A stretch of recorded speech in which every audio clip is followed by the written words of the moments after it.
Good morning and Merry Christmas. I had a question from one of my Thumos members about his blood work, and I wanted to share that with you today, sort of my thoughts, my insights, et cetera, in hopes of helping you on your optimization journey.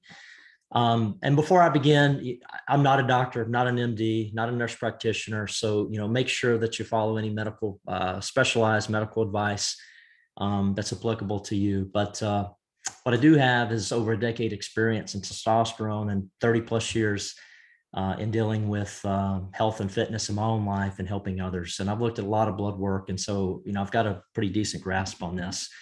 I'd love to help people look, feel, and perform better. So let me jump into his questions, and I'll keep this brief, but I want to give you my thoughts and insights, and give me yours as well. So feel free to leave comments. Please like and subscribe, and I'll keep bringing these. All right, so first question is T is 1500 and his free T is 350. Man, holy cow, congrats. No, I'm just halfway joking. It's a little bit high. Does 1500 concern me? No, not at all. In fact, it's not going to concern some of the cutting edge sort of optimization doctors as well. Look, some men need 1500 in total T to get that free T to optimal levels. And when I say optimal levels, I'm really thinking between 150 and 200 to maybe 220 picograms per milliliter. That's where I like to see free T. Rule of thumb, 150.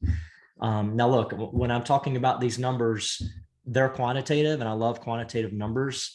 But remember, it's kind of like these are like waves in an ocean, so they can have little highs and little lows. So quantitative numbers matter, but they can, just depending on the time of the day, or the hour of the day, or the day of the week, and when you took your last shot, like all these variables can affect these numbers. But make no mistake, 1500 total T is a lot different than 500, which is a lot different than 300. In fact, if a doctor tells you you're normal and you're 300, which does show up as normal in your labs, fire that doctor. That's a bad place to be as a man. It's not a good place to be. You don't want normal. Normal is obese, lethargic, unenergized, unexcitement. Normal is not Thumos. It's not full of strength and passion, spirit. Normal is normal. Be optimal. All right. So 1500 and for total T, and free T is 350. Man, I'd say back off a little bit.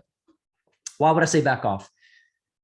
In my experience, the side effect of having free T, especially too high, it's not all bad. It can override a lot of things, but let's don't override anything. Let's be balanced. Let's be centered. Let's be healthy, and let's know we're healthy. A lot of the stuff is unknown, and we want to do this for the long game. We know studies show that low T is not a good place to be. It's not a healthy place to be for many reasons. And that's beyond performance. I'm talking true health. But with that said, 350 could be a little bit high. What's the problem being a little bit high? I've seen men have some anxiety. I've seen men almost like stuck in a higher gear. We don't want that.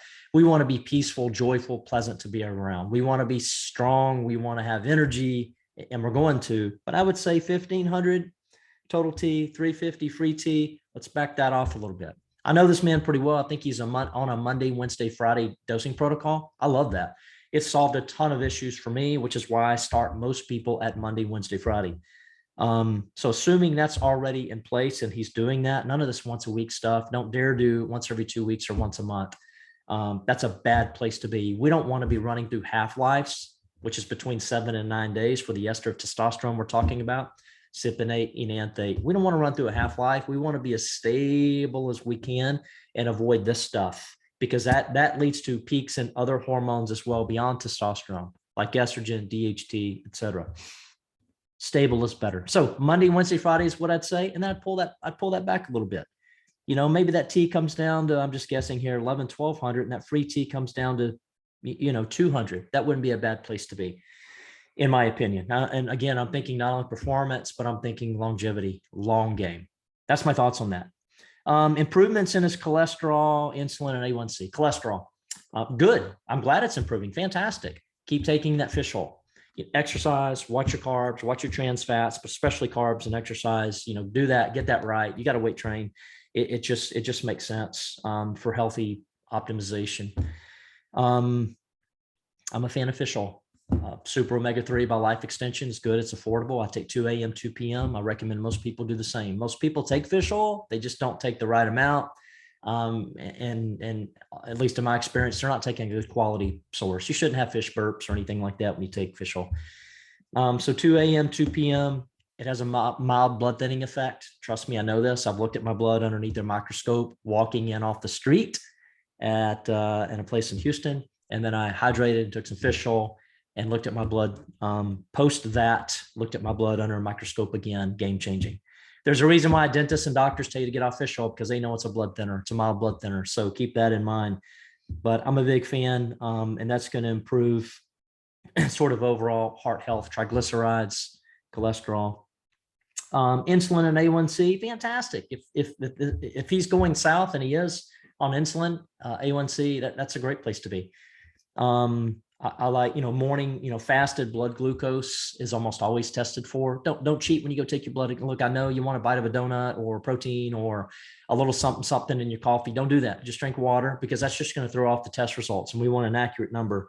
If you're very healthy, you're exercising, your carbs are controlled, you're running your carbs, et cetera, and you have a spike, your blood sugar is a little higher. Look, mine was in the 90s forever. And I call that, I think that's associated with what's called the dawn phenomenon, which essentially means, the body releases cortisol in the morning, which causes the body to put sugar into the bloods a little bit. And so it's a little higher. In that case, really look at your A1C. What is that 3-month average? In my case, it was always good, 4.7, 4.8, 4.9%. I'm happy with all of those. To me, that's optimal.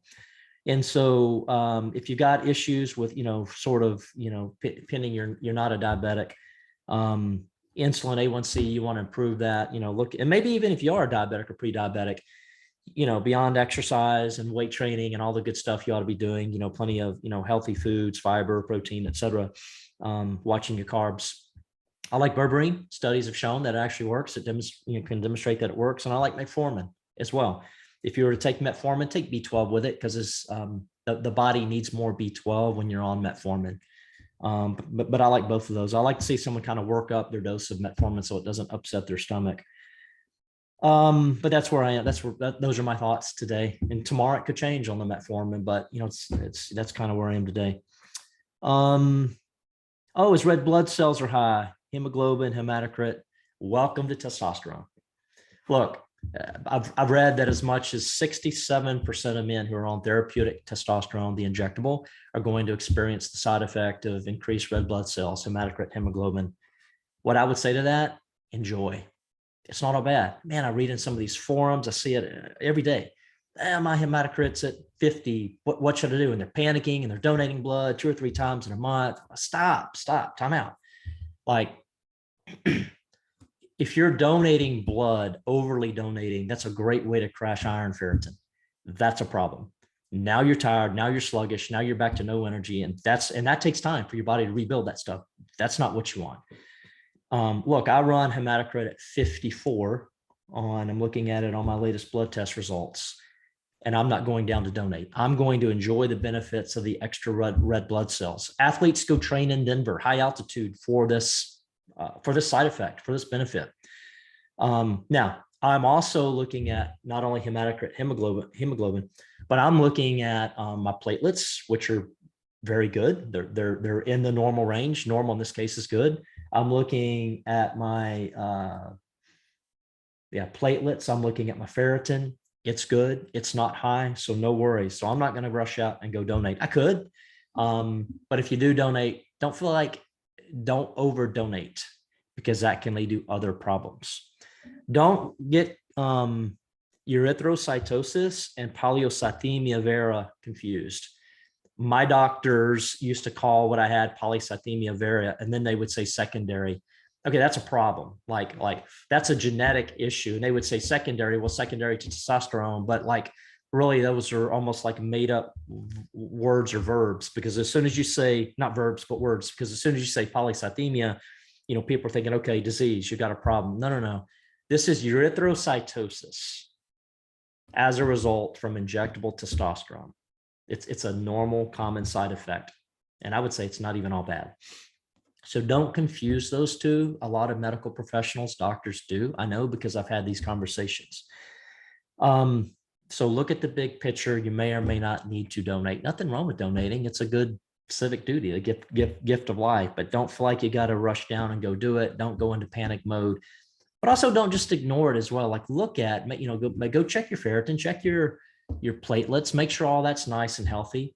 Make sure you don't have sleep apnea, because that can lead to, high hemoglobin. Make sure you don't have that, because if you do have that, that's a good way to have a short lifespan and not perform optimally and not recover. So you got to go fix that sleep apnea if you have that.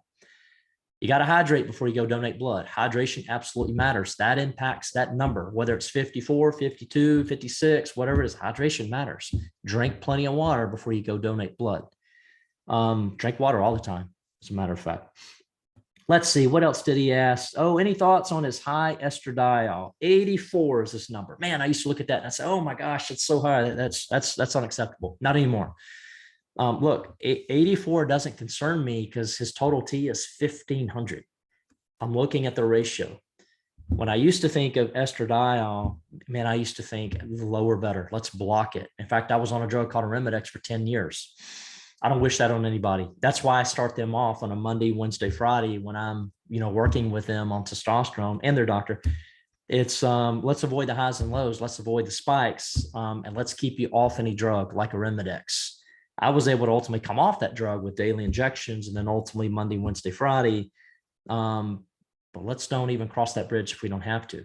So here's my thoughts. 84 is not overly high. In fact, when I hear 84 of estradiol, I'm thinking cognitive protection, cardioprotective. I'm kind of liking this number, higher number of estradiol, assuming there's no side effects, tired, lethargic, bloated water, itchy, sore nipples. I just see a lot of guys compulsing over this stuff.